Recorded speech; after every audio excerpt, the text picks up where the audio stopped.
You've got to have a good vision to start with. And so the first question that we usually ask people is, do you want to focus on the technology or do you want to focus on the flexibility? And as hard as it is to admit, the two don't necessarily go hand in hand. And in fact, we've seen that the more technology you put into a space, the less flexible it becomes. Don't shy away from the reality. Until wireless video and wireless power are everywhere, flexibility and technology don't go hand in hand. I always tell my team and the people that we consult with not to design towards a budget. That's usually the first thing that people say is, well, we've got X amount of dollars. What can you do for X amount of dollars? And I like to say, let's save that question for the end. Tell me what you want to do with the space.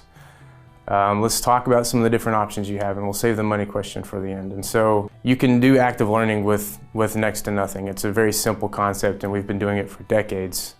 You don't have to spend a lot of money to make it happen. That doesn't need to be the focus of the conversation.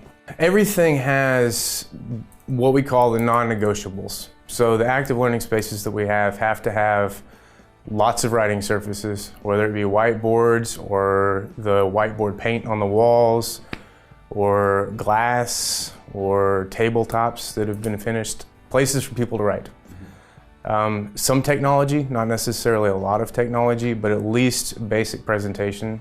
Most of our spaces, if not all of our spaces, have dedicated displays for each of the different collaborative areas. Lots of Wi-Fi. We saturate the heck out of the spaces with Wi-Fi, same with power.